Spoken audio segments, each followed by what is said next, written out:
Saya membuat satu artikel tentang kebebasan.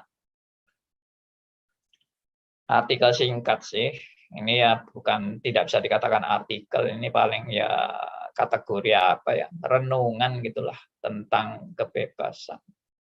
Suatu perenungan tentang kebebasan.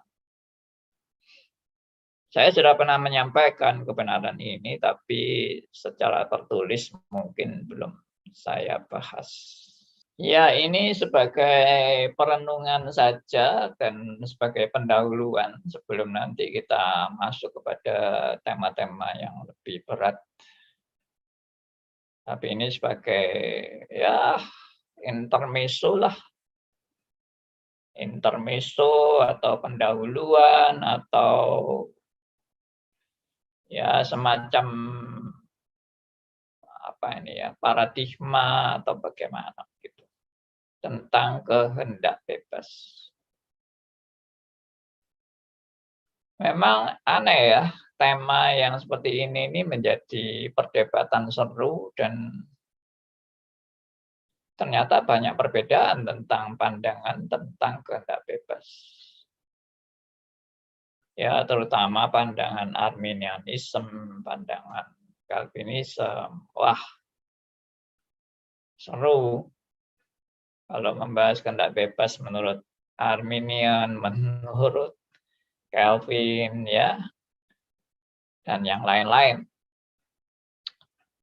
Jadi sebetulnya kalau saya sebut Arminian Calvin itu bukan hanya dua orang itu aja yang menjadi sorotan, tetapi seluruh apa ya, seluruh pikiran-pikiran yang acuannya sebetulnya ya dua itu aja. Ya, John Calvin dan Arminian. Tapi nanti bisa bercabang-cabang atau variasi-variasi yang sangat banyak, tetapi dua kutub yaitu Arminian dan Calvinisme itu sudah boleh dikatakan dua hal yang tanda petik musuh bubuyutan. Ya, Calvin dan Arminian sendiri tidak pernah bermusuhan karena tidak pernah ketemu dan tidak pernah berdebat mereka berdua itu karena waktunya beda. Dan kalau nggak salah waktu John Calvin meninggal itu Martin Luther Arminian baru umur 4 tahun kalau nggak salah ya. Jadi tidak mungkin Arminius berdiskusi dengan Calvin, itu nggak mungkin. Ya, tapi setelah Calvin meninggal, Arminian makin besar dan makin pinter. Sekolahnya juga sangat pinter dan banyak guru-guru yang dosen-dosen yang kagum sama Arminius. Dan akhirnya Arminius mengambil sikap untuk tidak mau terima ajaran mengenai predestinasi dan sebagainya. Predestinasi versi Calvinis. Karena Arminius juga punya predestinasi menurut versinya dia sendiri. Nah, itu sudah saya bahas panjang lebar di tema Arminianism vs Calvinism. Jadi tidak perlu dibahas lagi di sini. Tapi untuk spesial untuk kehendak bebas ini, saya memang sengaja untuk mau mengangkat tema ini karena ya ini biarlah menjadi satu peneguhan ya prinsip-prinsip kebenaran yang sudah selama ini kita bahas.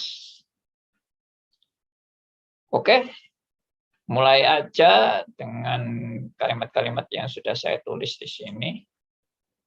Silakan, mungkin saya kasih giliran aja teman-teman membaca supaya ya yang didengar bukannya hanya suara saya, tapi teman-teman. Boleh saya mulai, Pak? Silakan, Pak Hendarto.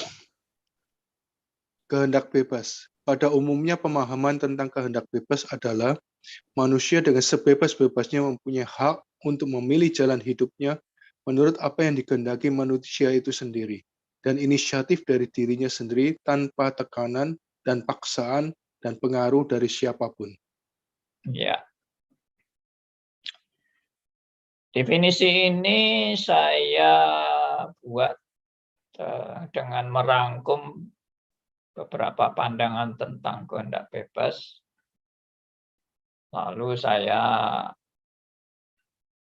olah sendiri kata-kata definisi-definisi itu menjadi kalimat seperti ini. Ya, ini juga rangkuman hasil pembelajaran saya sendiri tentang teori-teori pembebasan. Teori kehendak bebas, bukan pembebasan. Teori kehendak bebas. Ya, jadi pada umumnya pemahaman tentang kehendak bebas adalah manusia dengan sebebas-bebasnya. Sebebas-bebasnya itu berarti tidak ada batasan, ya, tidak ada batasan atau tidak ada tekanan atau tidak ada belenggu-belenggu. Ya, manusia dengan sebebas-bebasnya mempunyai hak untuk memilih jalan hidupnya atau keinginannya, ya, menurut apa yang dikehendaki manusia itu sendiri, dan berasal dari inisiatif dari dirinya sendiri tanpa tekanan, ya, tekanan, paksaan, juga pengaruh dari siapapun. Jadi ya itu betul-betul bebas dari dirinya sendiri. Dia tidak diindoktrinasi atau dipaksa atau diancam atau dipojokkan. Tidak. Manusia punya hak dengan sebebas-bebasnya. Nah, kalau definisi bebas seperti ini, saya kira kebebasan seperti ini adalah definisi yang saya yakin banyak orang menyalahkan definisi ini. Kalau orang itu mau mikir dalam loh ya, mikir yang dalam, mikir yang betul-betul berkualitas, ya, betul-betul melihat aspek-aspek macam-macam di dalam kehidupan ini. Saya yakin banyak orang menyalahkan definisi ini. Meskipun sebagian orang setuju dan sepakat dan memperjuangkan kebebasan yang model seperti ini, definisi model, yaitu bebas yang boleh dikatakan bebas yang tanpa batas, bebas yang tidak boleh dibatasi oleh apapun, tidak boleh dipengaruhi oleh apapun, tidak boleh karena paksaan apapun, tekanan apapun, tidak boleh diancam, ditakut-takuti, ya, dan sebagainya. Nah, itu bebas. Saya manusia bebas. Saya diciptakan untuk kebebasan. Tuhan menciptakan manusia untuk bebas. Nah, itu seringkali jadi semboyan-semboyan dari orang mungkin zaman sekarang yang pikirannya, maaf ya, saya terus terang aja, pikirannya kurang mendalam. Kalau dia punya definisi gitu. Itu pikiran saya waktu masih anak remaja, ya. Itu saya punya pikiran gitu. Saya ingin bebas. Jadi manusia itu harus bebas. Karena saya nggak suka di zaman saya masih remaja, ya. Ya, kelas SD kelas 5 atau kelas 4 itu saya merasa nggak bebas hidup itu. Apa-apa sedikit nggak boleh, sama orang tua tidak boleh, ini tidak boleh. Mau apa tidak bisa, mau itu tidak bisa. Jadi Saya ingin bebas, saya tidak mau dibelenggu oleh aturan-aturan macam-macam ini yang bagi saya mengekang saya. Saya tidak mau dikekang. Nah, ini tipe saya ya. Makanya tipe saya ini tipe pemberontak sebetulnya. Saya ini dilahirkan untuk jadi pemberontak. Ya, ngelawan, suka ngelawan. Saya ini orangnya suka ngelawan. Ya, dikasih aturan ini lawan. Kasih aturan apalagi lawan. Ya, makanya saya nggak suka itu. Kalau sejak kecil itu saya juga nggak suka itu. Diatur harus ikut sekolah minggu, ya, harus ikut kelas, nanti diajari guru sekolah minggunya. Wah, nggak suka saya. Lalu saya ditanya sama orang tua saya, ya terserah kamu lah, kamu mau ikut yang mana? Saya mau ikut yang kebaktian dewasa aja. Jadi saya kecil-kecil itu ikut kebaktian dewasa, ya, meskipun nggak ngerti atau meskipun apa, tapi saya lebih suka kebaktian dewasa daripada sekolah minggu itu. Ya itu saya sih. Saya pemberontak memang, nggak mau diatur. Ya, sampai memang orang tua saya sendiri bingung lihat saya. Ya, itulah manusia yang ingin bebas. Nah, tapi sekarang kan kita harus lihat yang sebenarnya bagaimana. Saya akhirnya ya setelah bertobat, setelah saya sadar siapa saya sebenarnya, sebetulnya kehendak ingin bebas itu ya seperti ini yang sekarang kita mau bahas itu ya. Nah, ini. Silakan baca berikutnya. Saya baca ya, Pak. Silakan, ya Bu. Namun, adakah keadaan manusia yang punya kebebasan yang sebebas-bebasnya mengambil keputusan dalam hidup sepenuhnya atas dasar inisiatif dirinya sendiri dan tanpa ada ketergantungan dan pengaruh dari siapapun? Nah, ini pertanyaannya. Terima kasih sudah dibacakan ya. Ibu Novia. Novia ini kalau tidak salah posisi di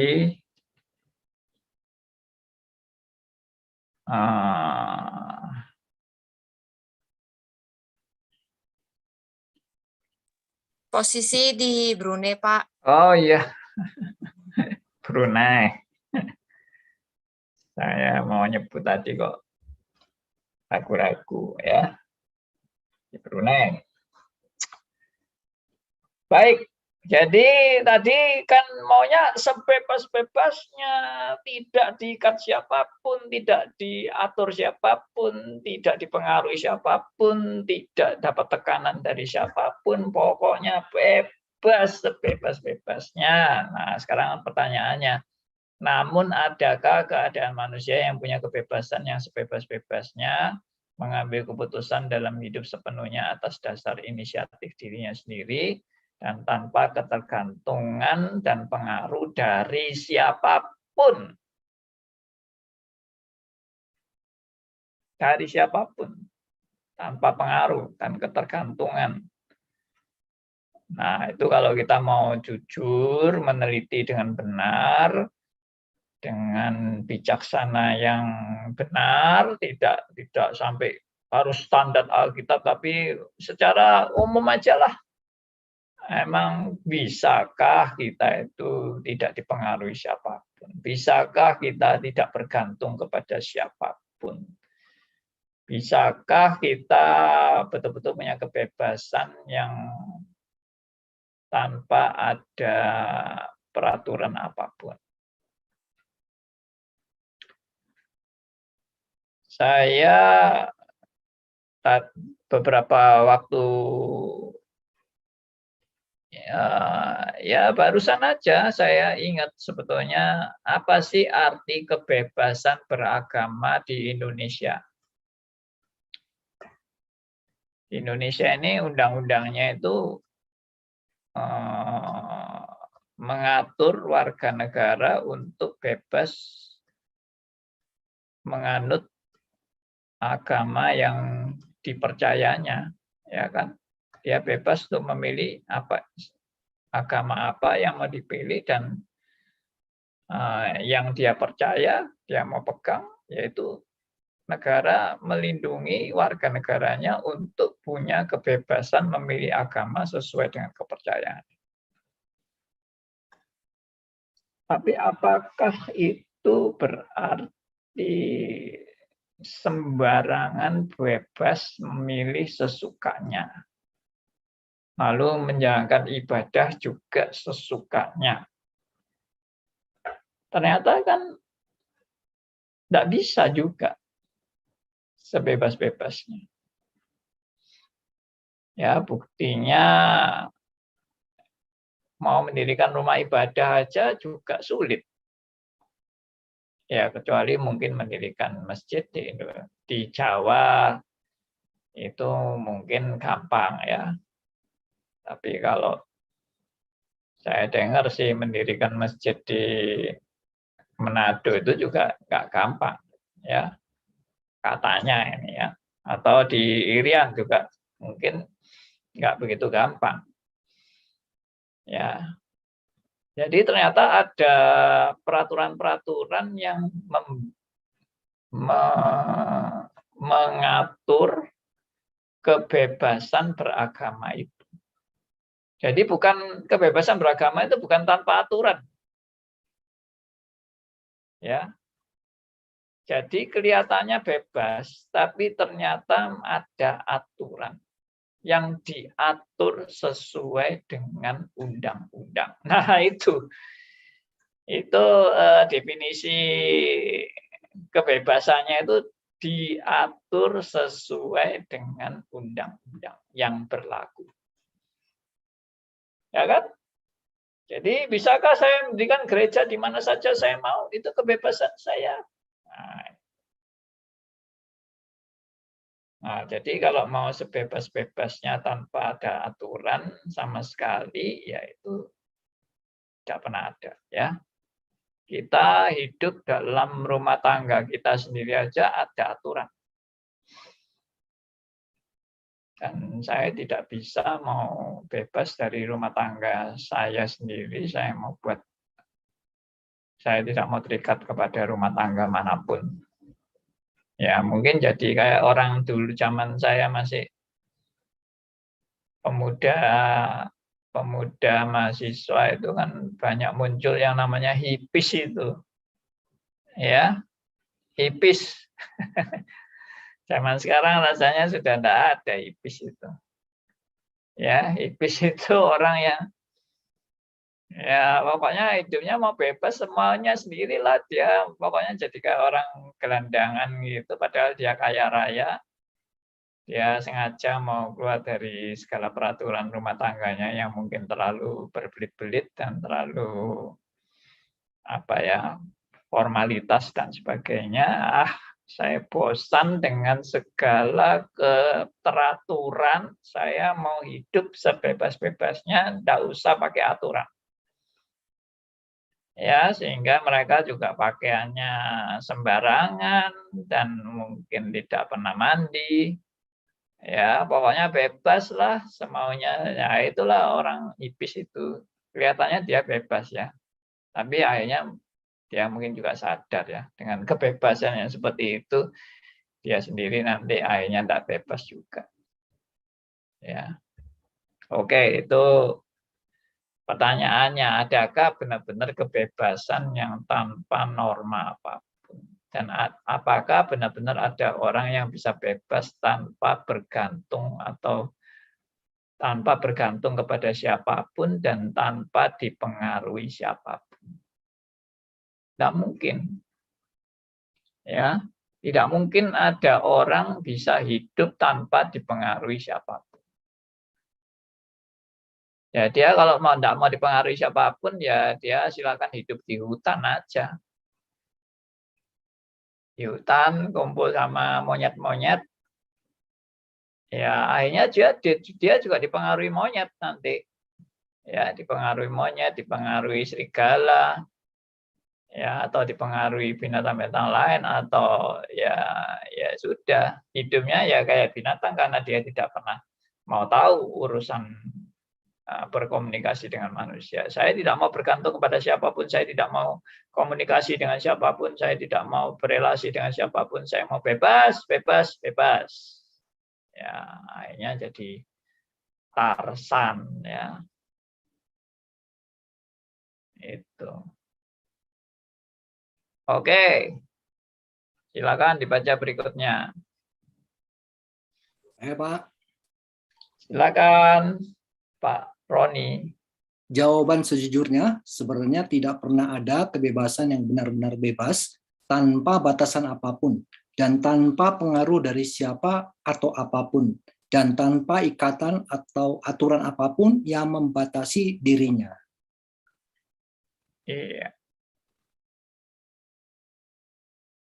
Ya, inilah tanggapannya. Jawaban sejujurnya sebenarnya tidak pernah ada kebebasan yang benar-benar bebas tanpa batasan apapun dan tanpa pengaruh dari siapa atau apapun dan tanpa ikatan atau aturan apapun yang membatasi dirinya. Ya, saya kalau di kelas itu kasih ilustrasi ya. Contohnya Anda misalnya di kelas yang onsite ya. Lalu Anda bebas kan ikut di kelas ini, Anda ikut kuliah ini, Anda bebas kan? Tapi sebetulnya Anda tidak bebas karena di kelas ini Anda tidak bisa misalnya menerima telepon, selalu teriak-teriak di kelas ini, halo, apa kabar? Waduh, saya sekarang sedang kuliah, teriak-teriak gitu di kelas ini ya. Ya, Anda bisa, Anda bebas mau gitu di kelas ini. Anda tidak bisa mengikuti kelas ini dengan sembarangan, pakaian sembarangan, lalu kakinya dinaikkan meja dan sebagainya. Tidak bisa, karena meskipun tidak ada peraturan tertulis seperti di kelas ini harus sopan, harus apa, tapi tahu dirilah kita manusia hidup dengan etika. Itu sudah juga membuat Anda tidak bisa sebebas-bebasnya, kan? Anda juga tidak bisa mau tidur-tiduran di kelas tidur, ya, lalu merokok, lalu apa, kan tidak bisa. Kita hidup dalam keterkaitan dengan begitu banyak. Sehingga Anda mau bebas sebebas-bebasnya, tapi Anda membuat orang lain tidak bebas. Dengan kata lain begini, kebebasan Anda mengganggu kebebasan orang lain. Yang membuat orang lain tidak bebas gara-gara kebebasan Anda. Ya kan? Ya, jadi filosofi bebas itu apa sebetulnya? Bebas, bebas, saya ingin bebas. Ya, itu sebetulnya saya curiga itu malah tidak ada itu ajaran kebebasan dalam Alkitab itu. Saya kok meragukan kalau Alkitab itu mengajarkan kita bisa bebas, tidak terikat pada apapun, merdeka, ya, tidak dibelenggu apapun, ya, tidak dibatasi apapun. Itu saya kira itu bukan ajaran Alkitab itu.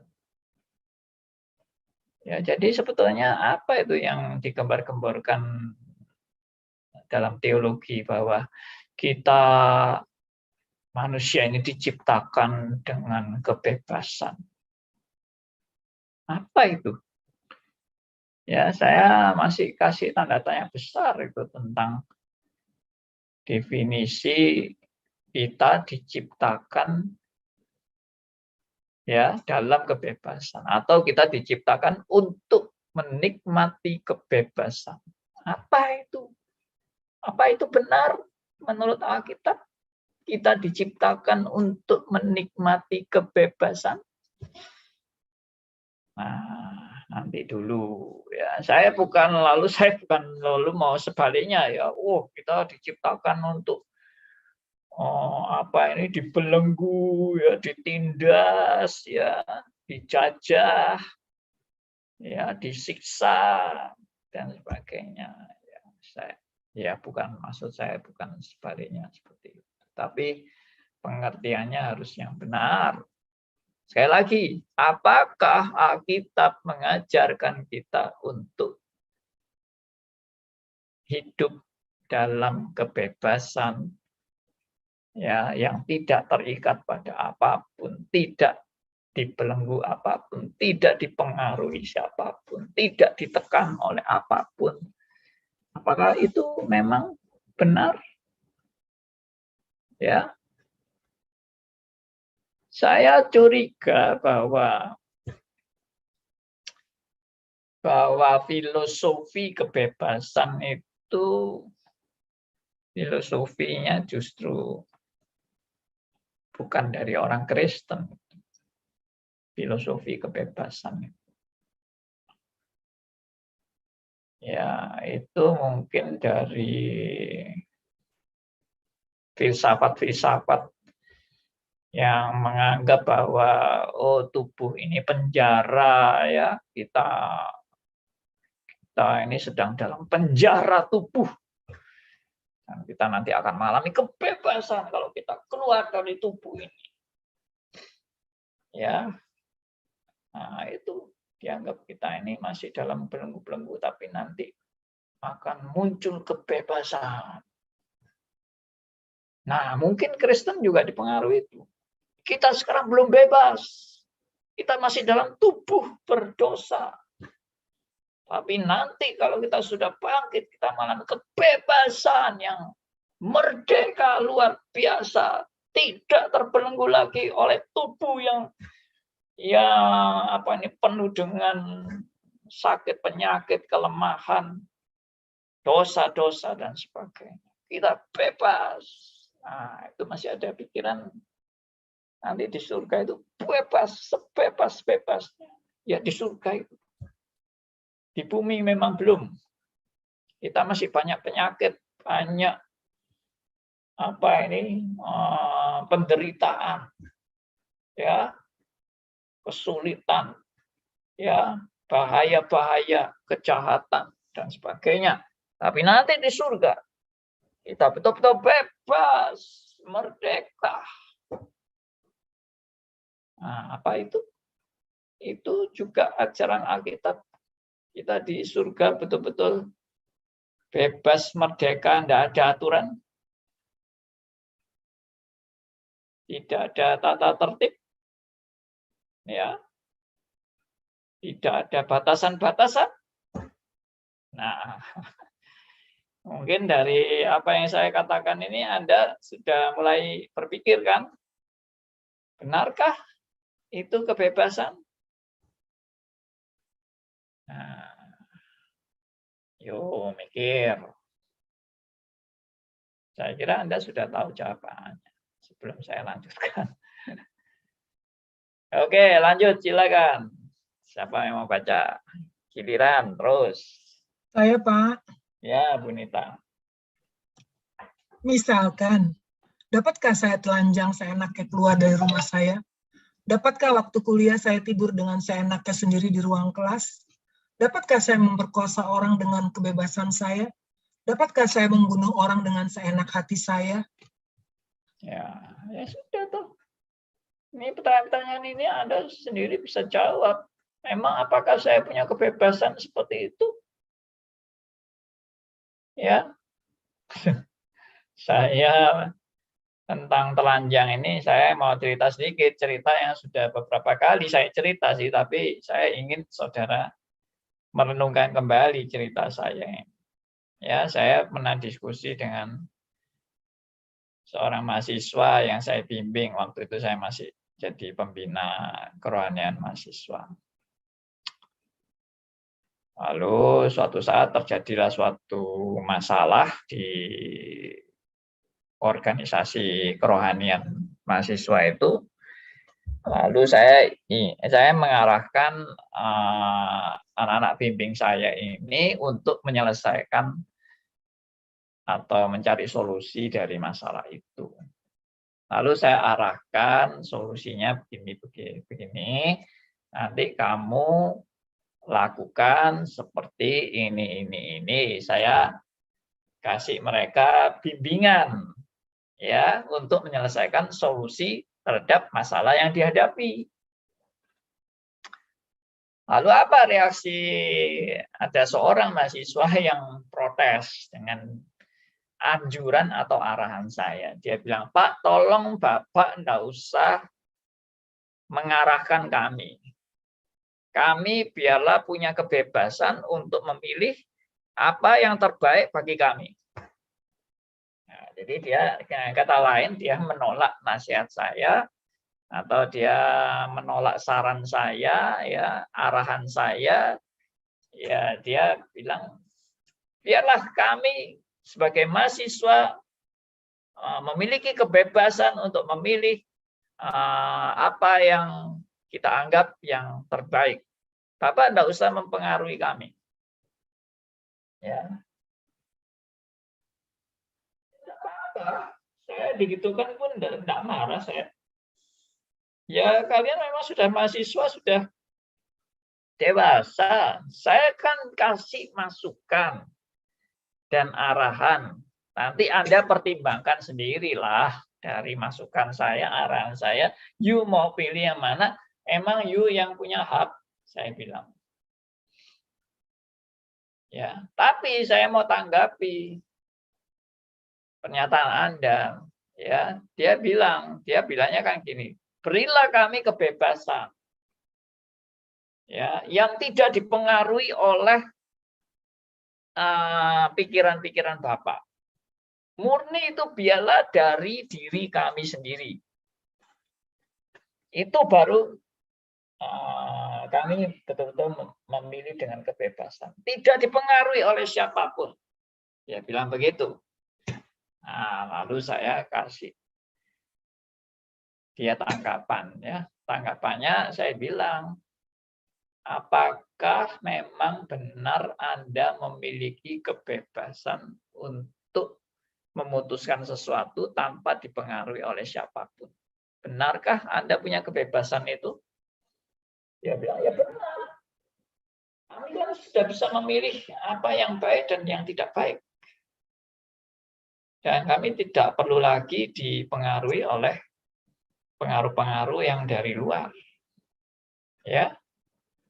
Oh gitu. Jadi kamu punya pendapat, kamu pilihanmu ini bukan pengaruh-pengaruh dari luar. Ini pilihan kamu sendiri. Ya. Nah, saya tanya sama dia. Saya mau tanya sekarang. Kamu sekarang berpakaian itu atas kehendakmu sendiri atau itu pengaruh dari luar kamu berpakaian? Dia bilang, ya mau saya sendiri, Pak. Saya kan bisa memilih pakaian yang saya mau pakai. Saya juga akan menggunakan pakaian ini atau pakaian itu pilihan saya. Ya, terus saya bilang, oh kamu nggak ingat sih, kamu sekarang ini bisa dari sejak kapan kamu sadar bahwa kamu harus berpakaian? Kamu sudah tidak ingat soalnya. Karena kalau kamu tidak dipengaruhi dari pengaruh-pengaruh luar, ya dari kecil kamu dibiarkan. Mungkin sampai hari ini kamu nggak ngerti kalau kamu harus berpakaian dan kamu akan telanjang di mana-mana. Kalau tidak ada pengaruh dari luar. Jelas hidup kita ini dipengaruhi oleh lingkungan kita. Kita waktu masih kecil yang belum sadar bagaimana perlu berpakaian, orang tua kita yang ngajarin kita untuk perlunya berpakaian.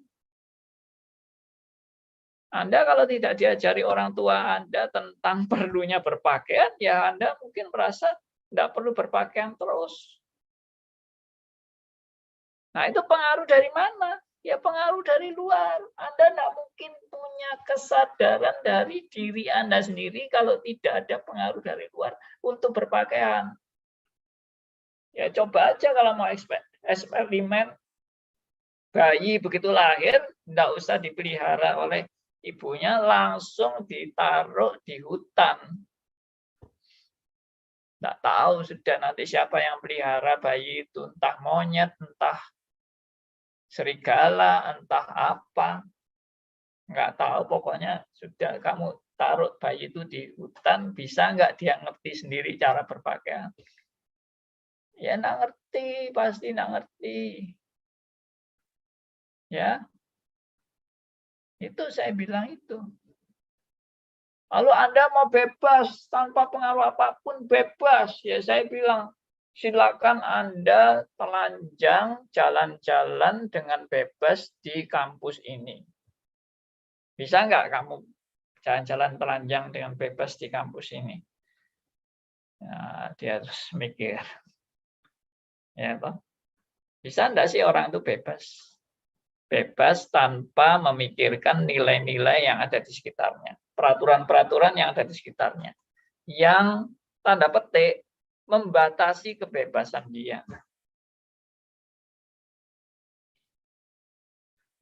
Ya, oke.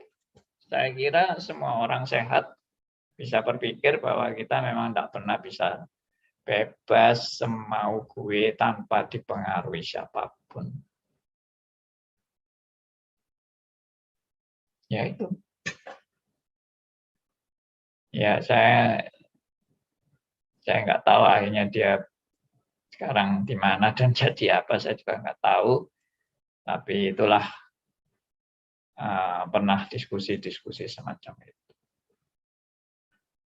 Ya, bagaimana Anda berpakaian, bagaimana Anda punya selera makan.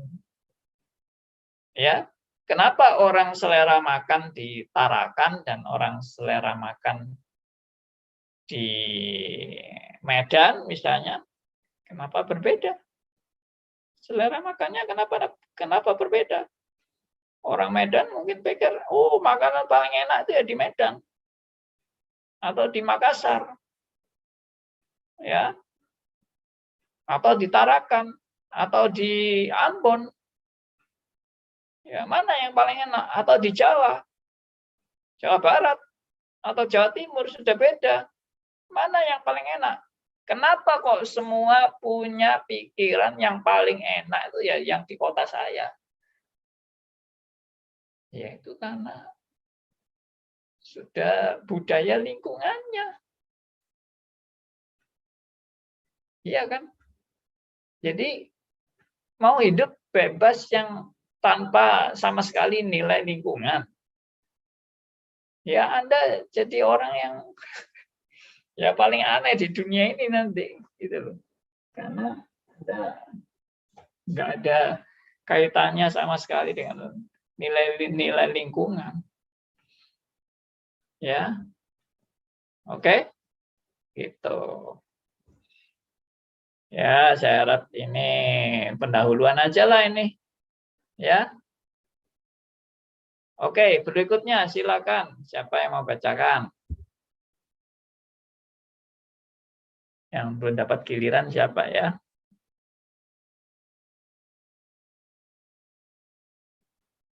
Saya, Pak. Ya, silakan.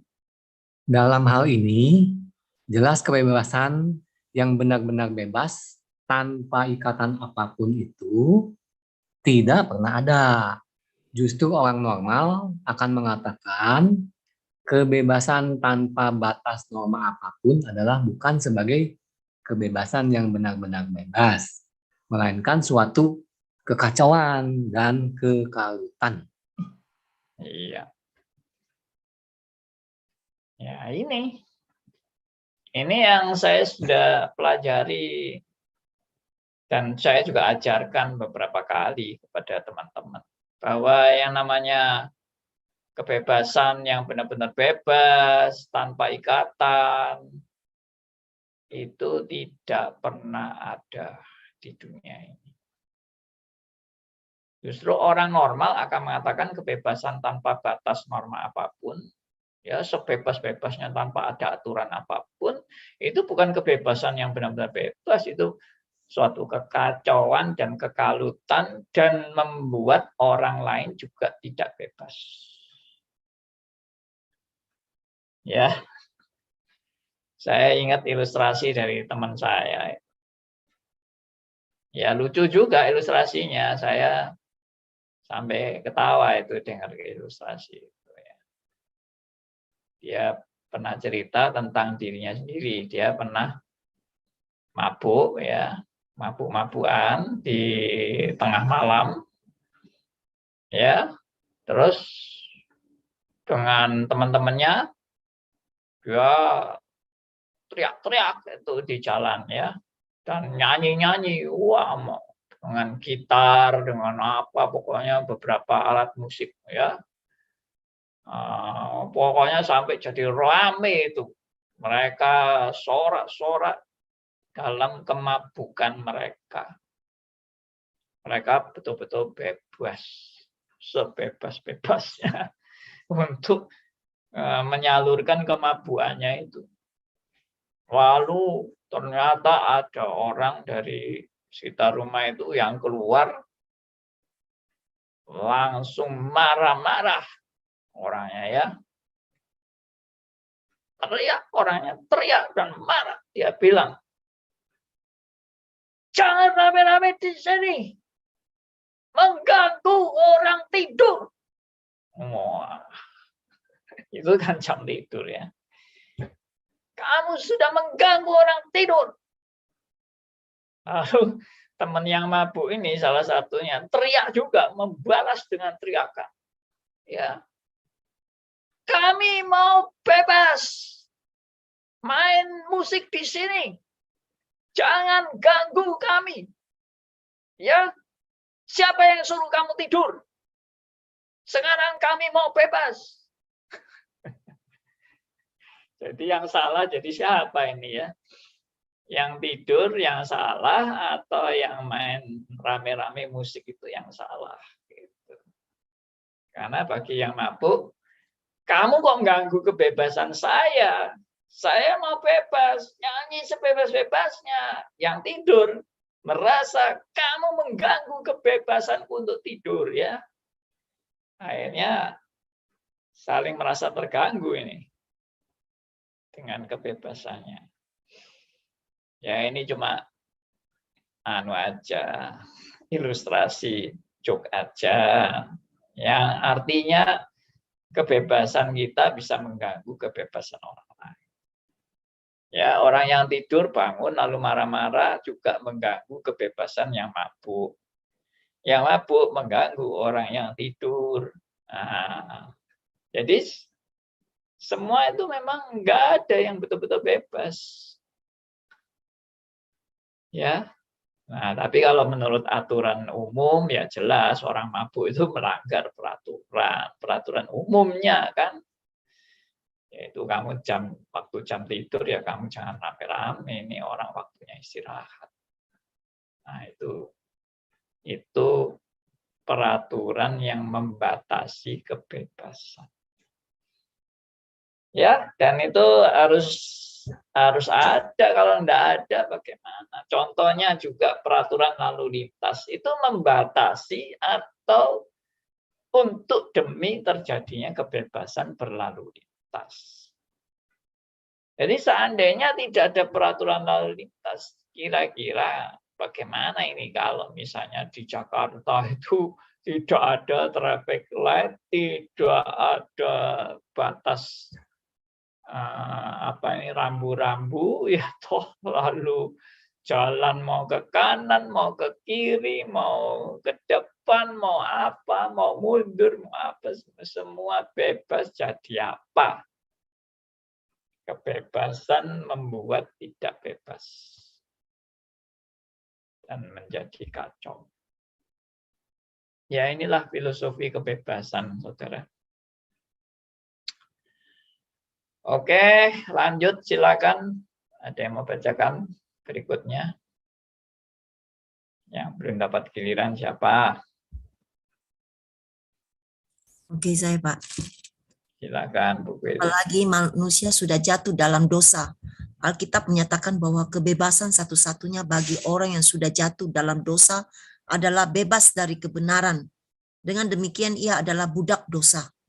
Sedangkan bagi mereka yang sudah di dalam Kristus, kebebasan yang ia miliki adalah dimerdekakan dari dosa. Dan dengan demikian dia bukan hidup seenaknya, tapi hidup sebagai hamba Allah.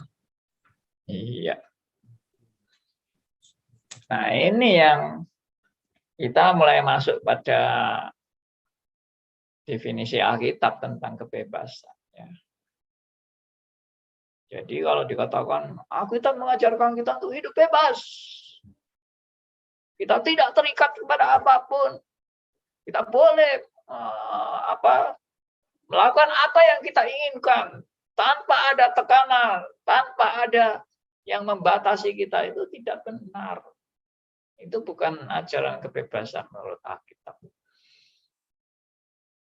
Ya, saya tulis di sini, apalagi manusia yang sudah jatuh dalam dosa. Nah, kita menyatakan bahwa kebebasan satu-satunya bagi orang yang sudah jatuh dalam dosa adalah bebas dari kebenaran. Dan dengan demikian, karena dia bebas dari kebenaran, kenapa dia bebas dari kebenaran? Karena dia statusnya adalah hamba atau budak dosa, alias dibelenggu oleh dosa. Jadi dia bebas apa? Bebas berbuat dosa. Sebetulnya bebas berbuat dosa itu bukan kebebasan. Dia sedang diperbudak oleh hawa nafsu dosa. Jadi jangan salah paham ya dengan kata-kata bebas berbuat dosa. Lalu, wah, aku bebas berbuat dosa, aku mau berbuat dosa apapun, tidak ada yang menghalangi aku bisa menikmati dosa dengan sebebas-bebasnya.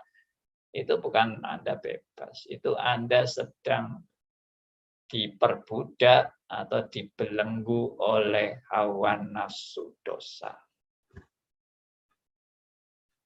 Itu bebas tapi nggak bebas, bebas tapi dibelenggu. Ya, seakan-akan bebas, menikmati dosa dalam kebebasan, kenikmatan dosa, tapi itu bukan kebebasan, itu terbelenggu oleh hawa nafsu dosa,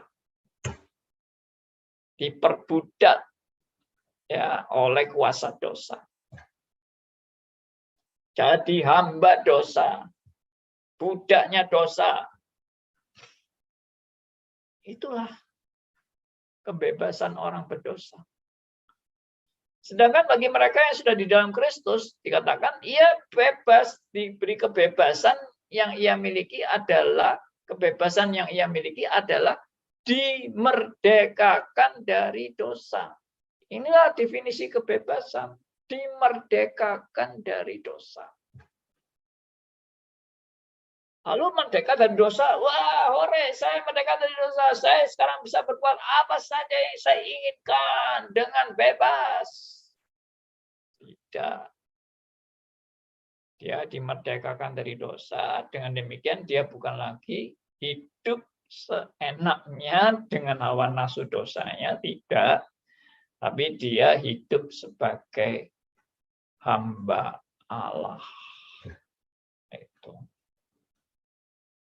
Sebagai hamba Allah berarti komitmen dan taat kepada apa yang menjadi kehendak Allah dalam hidupnya. Jadi hamba Allah, jadi milik Allah. Ya. Jadi budaknya Allah. Ya, memang nggak enak itu kata budaknya Allah. Ya, kok sepertinya masih ada zaman perbudakan, tapi itu justru yang benar. Saudara dan saya ini tidak lalu setelah bebas dari dosa, aku adalah Tuhan atas diriku sendiri. Nah, itu ajaran Nietzsche. Ya, aku adalah Tuhan atas diriku sendiri. Tidak, kita mengajarkan waktu kamu hamba dosa, kamu hanya menuruti keinginan-keinginan dosa. Tapi waktu kamu sudah bertobat di dalam Kristus, kamu adalah hamba Allah. Dan hamba Allah dididik juga untuk mentaati dan mengutamakan apa yang Tuhan mau. Itu kebebasan dari dosa membuat saudara dan saya ya bebas, artinya membuat saudara dan saya statusnya menjadi tanda petik bebas dari dosa dan menjadi hamba Allah. Bebas dalam arti dimampukan dengan keadaan dibebaskan dari dosa. Dimampukan untuk bebas dari dosa itu untuk dalam proses pengudusan. Proses pengudusan adalah Anda makin hari makin mengenal kebenaran, makin hari makin mencintai Tuhan, makin hari makin mengenal dan komitmen untuk melayani Tuhan dalam hidup. Itu dimerdekakan, tapi Anda adalah bukan bebas sebebas-bebasnya, Anda adalah hamba Allah. Ya, saya harap ini semua menjadi satu kebenaran yang boleh membuka mata rohani Anda dan saya dalam mengawali pembahasan kita tentang kebebasan dan tanggung jawab manusia, dan tentunya pasti nanti akan sampai kepada pembahasan mengenai masalah-masalah kebebasan yang berkaitan dengan hidup sehari-hari, ya, kebebasan dalam perkara besar atau perkara kecil, atau semua sudah dalam penetapan Allah dan sebagainya. Wah, itu nanti sudah bisa melebar kemana-mana. Oke, saya berhenti sampai di sini. Kalau ada teman-teman mau bertanya atau menanggapi atau mau bagi-bagi berkat juga, silakan ya. Oke, silakan siapa saja yang mau komen. Bersyukur ya Ibu Dor juga sudah boleh bergabung. Iya, Pak.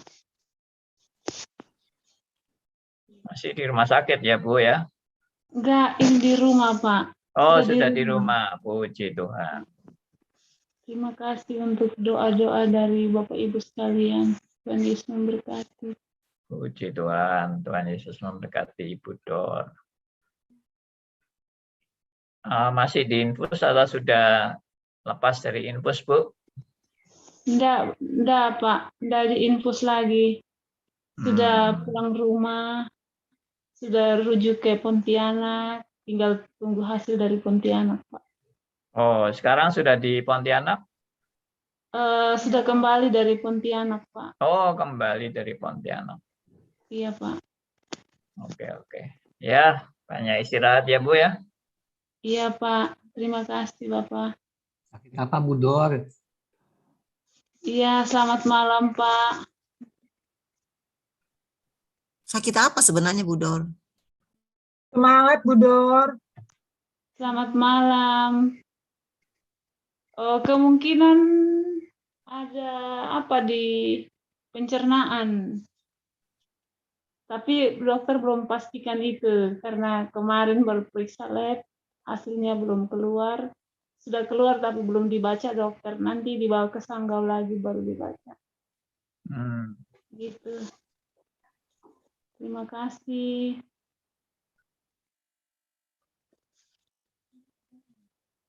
Oke, silakan teman-teman. Ada yang mau sharing, menanggapi, atau ya berkat-berkat apa yang didapat melalui tema ini, silakan. Bapak saya. Silakan Ibu Dor. Iya Pak, mau tanggapi ya, entah tanggapan saya ini benar atau tidak. Dari penjelasan Bapak, saya mendengar, saya menyimak bahwa sebenarnya di dalam kehidupan manusia ini tidak ada kebebasan yang sejati atau sesungguhnya, karena semua kita hidup dipengaruhi dan mempengaruhi orang lain. Mungkin seperti itu Kak Pak. Yang saya tangkap, bisa benar, bisa salah. Mohon tanggapan Bapak. Terima kasih. Ya, ya memang benar. Tidak ada kebebasan yang tanpa dipengaruhi orang lain, itu tidak. Ya. Terima kasih Pak. Iya, kita kalau mau bebas tanpa dipengaruhi orang lain, yaitu namanya jadi liar malahan. Bukan bebas, itu liar. Dan kacau. Ya. Nah, kalau semau-maunya sendiri dan tidak mau mengikut Tuhan, itu namanya bukan kebebasan, itu namanya pemberontakan. Kebebasan identik dengan pemberontakan. Ya, saya mau bebas dari semua aturan. Ya, itu namanya kekacauan dan pemberontakan. Pak Andi mau tanya. Silakan Pak Wendy. Bisa kan dikatakan kebebasan itu dari iblis? Nah, ketaatan dari Tuhan. Bisa dikatakan dan Pak Andi pernah mengatakan bahwa kebebasan sejati itu adalah seharusnya ketaatan. Yes. Apakah bisa dikatakan kebebasan dari si iblis gitu, Pak Andi? Boleh, justru itu yang nanti kita mau arahkan ke sana itu, Pak.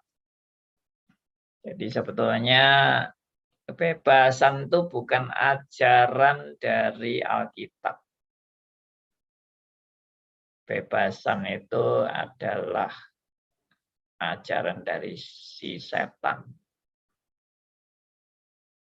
Ya, saya pernah kasih satu contoh di Alkitab.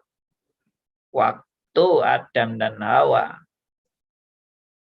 diciptakan di Taman Eden. Banyak orang yang menafsirkan begini. Adam dan Hawa waktu di Taman Eden diberikan kebebasan oleh Allah.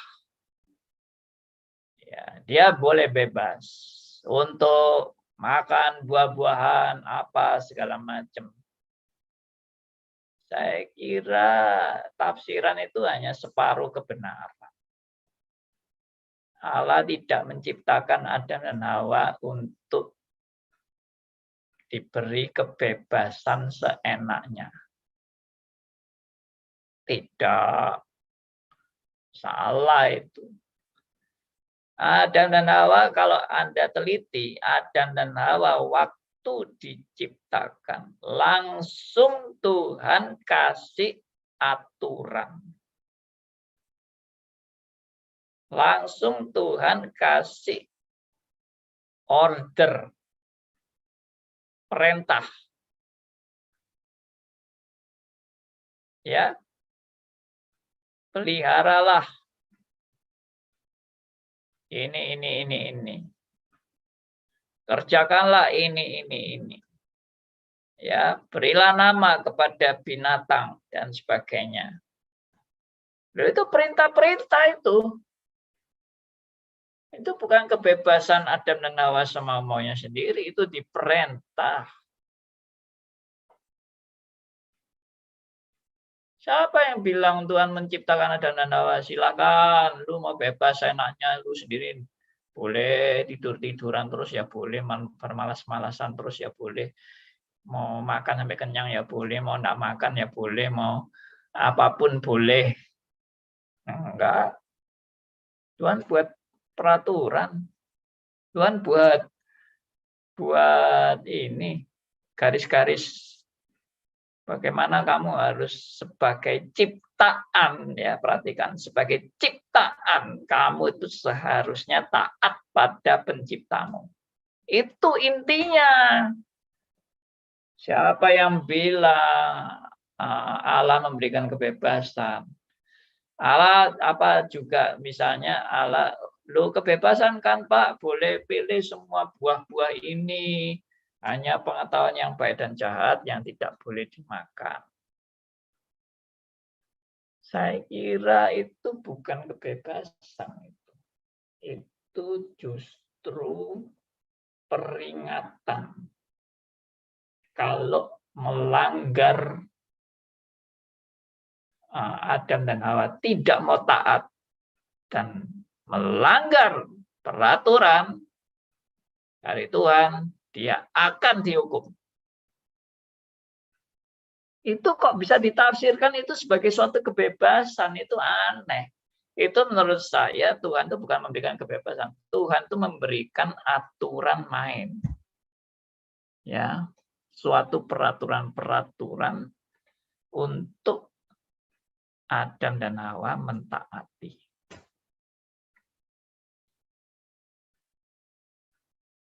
Jadi bukan kebebasan itu bukan lalu misalnya begini, Tuhan tuh menawarkan kebebasan. Adam dan Hawa, kamu sekarang boleh bebas, kamu boleh mau taat sama saya juga boleh, mau enggak taat sama saya pun juga boleh. Itu kebebasan kamu. Taat sama saya juga baik, enggak taat sama saya pun juga baik. Ya, karena kamu bebas. Pilih apapun, enggak ada masalah. Kamu punya kebebasan. Nah, itu baru namanya betul-betul bebas itu. Tuhan betul-betul mengajarkan kebebasan kalau seperti itu. Mau taat sama aku juga boleh, mau enggak taat juga boleh. Enggak apa-apa kok. Dua-dua juga baik. Dua-dua juga indah. Mau taat juga indah, mau tidak taat pun indah. Ya, kamu mau berbuat apapun juga boleh. Atau kalau memang Tuhan mau memberikan kebebasan, enggak usah aturan lah. Ya, Tuhan bilang langsung waktu diciptakan selesai. Ada Nanawa, silakan kamu mau lakukan apapun aja, sudah, aku enggak ada aturan apa-apa, sudah, silakan pilih sendiri. Jalan hidupmu seenakmu sendirilah. Enggak ada aturannya apa-apa, enggak ada. Tapi Tuhan buat aturan.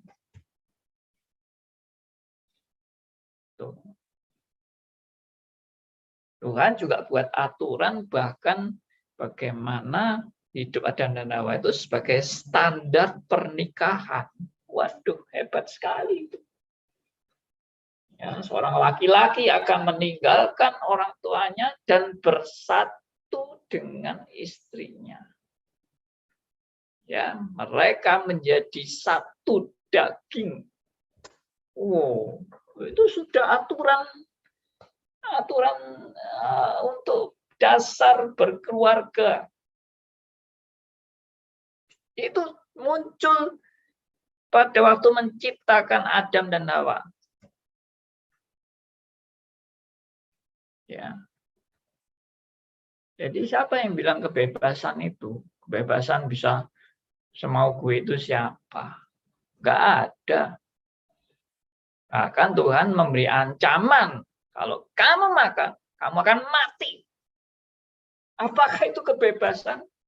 Itu bukan kebebasan, itu peringatan dan ancaman. Warning. Ya. Iya kan? Jadi di mana yang namanya kebebasan itu? Tuh, perlu direnungkan. Oke.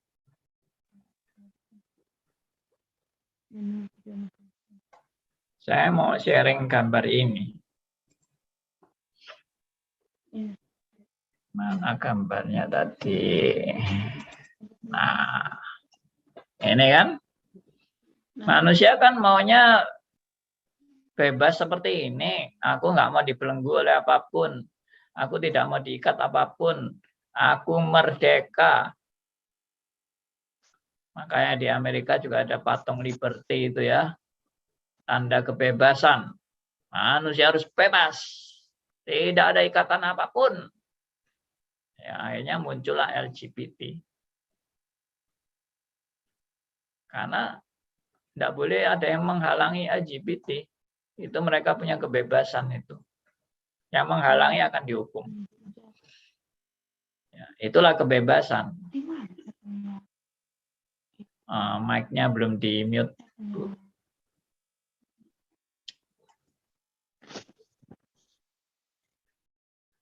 Nah, ini saya kasih ilustrasi kedua.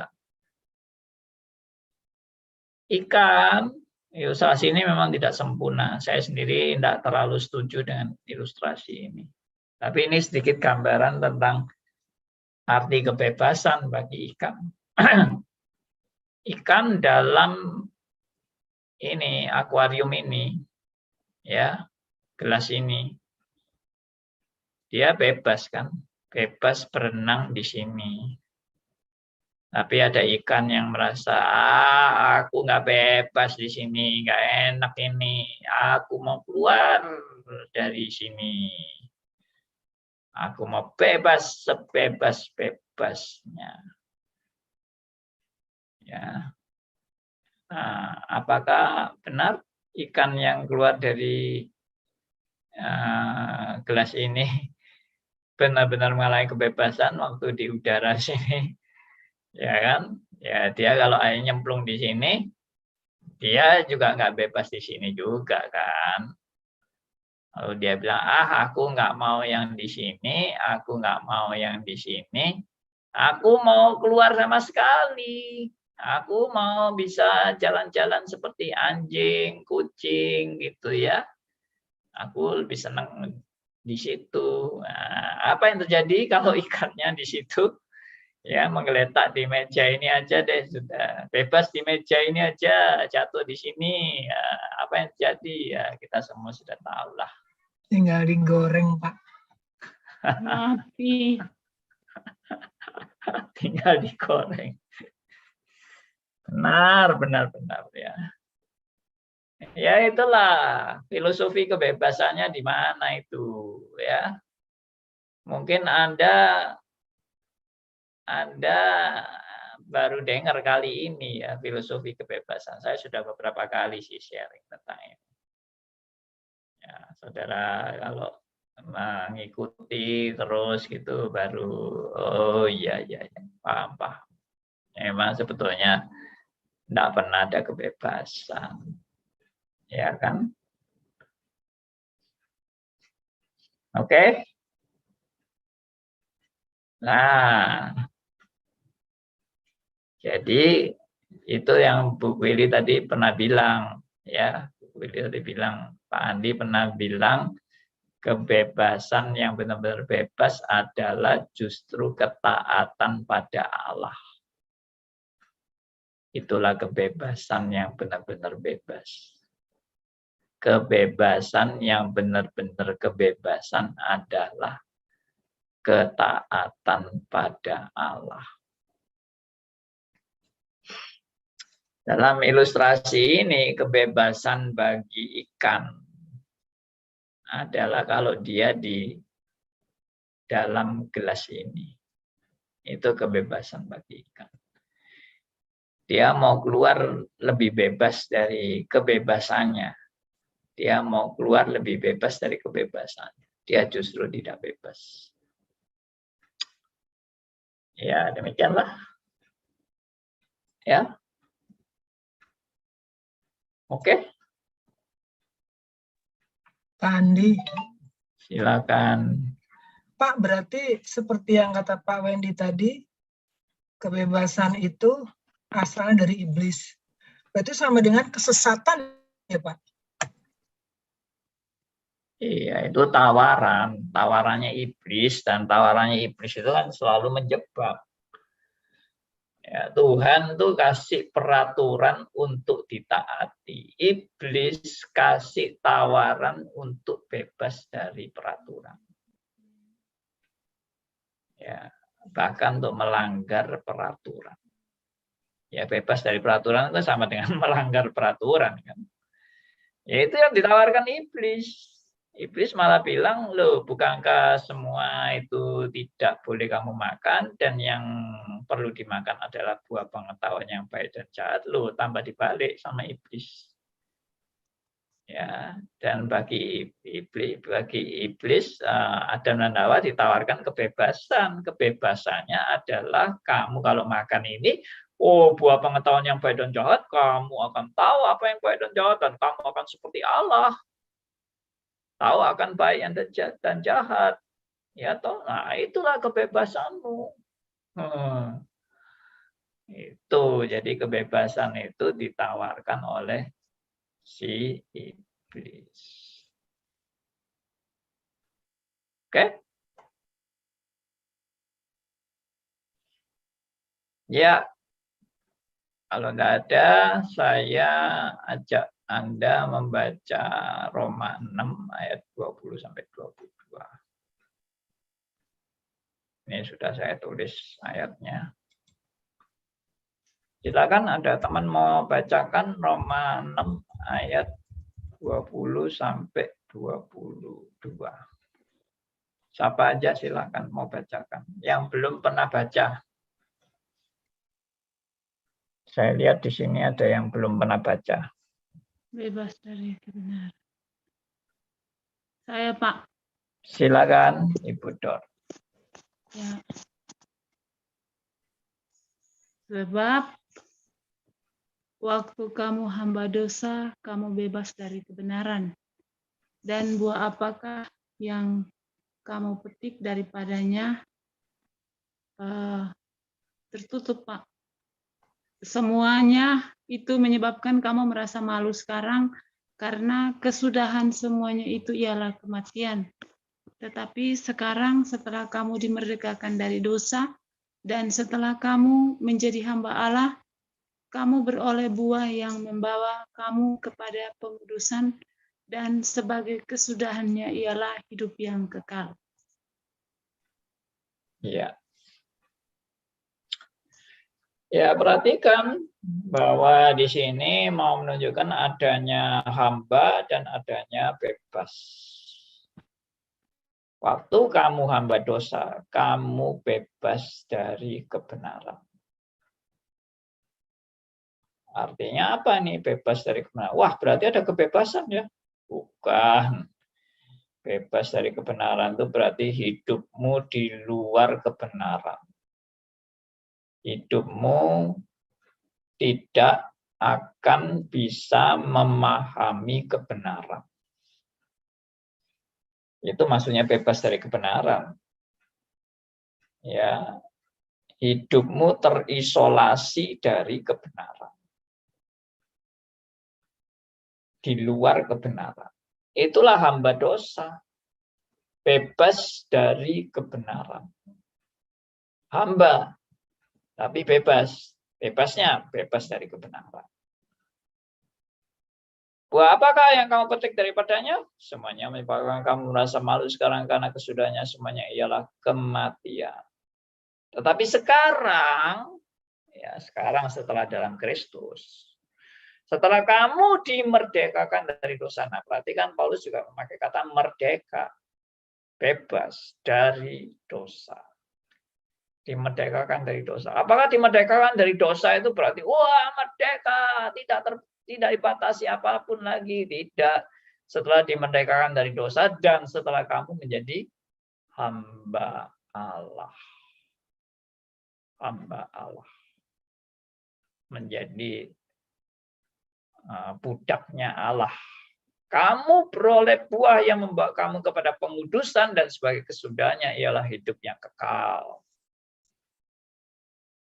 Merdeka dari dosa artinya dibebaskan dari kutuk dosa. Dibebaskan dari perhambaan dosa. Perbudakan dosa. Tapi begitu bebas dari perhambaan dosa, bukan lalu jadi orang merdeka, bebas semaunya sendiri. Tidak, begitu Anda dimerdekakan dari dosa, Anda menjadi hamba Allah. Berarti tidak ada status netral di sini. Anda tidak bisa, saya tidak mau jadi hamba dosa dan saya tidak mau jadi hamba Allah. Saya adalah Tuhan atas diri saya sendiri. Itu ajaran Nietzsche yang sampai dia akhirnya jadi gila. Karena dia mengumandangkan God is dead theology. Allah itu sudah mati bagi Nietzsche.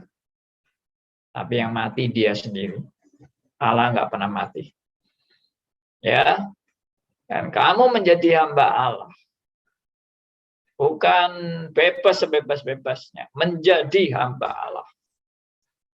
Nah, justru sebagai hamba Allah, kamu beroleh buah yang membawa kamu kepada pengudusan.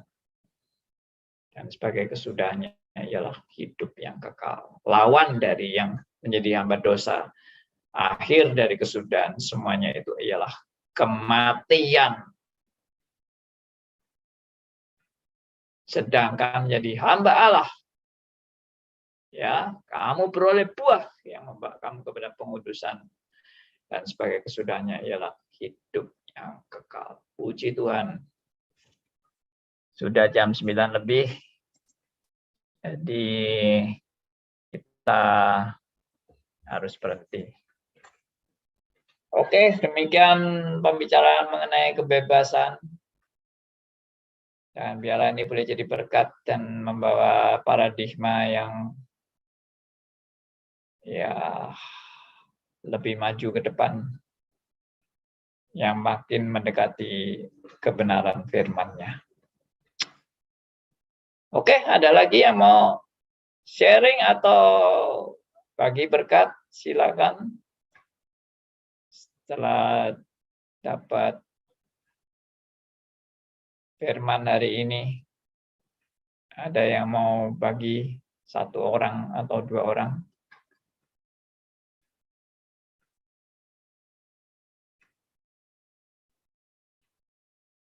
Ya, tidak ada ya. Oke, karena ini sudah waktunya, kita tutup dalam doa. Kita bersyukur pada Tuhan karena anugerahnya yang sudah dicurahkan kepada kita semua untuk mengerti kebenaran demi kebenaran. Dan Tuhan memberkati pekerjaannya dalam kehidupan setiap orang percaya, agar firman-Nya terus boleh bertumbuh dan berbuah dan menjadi berkat bagi banyak orang.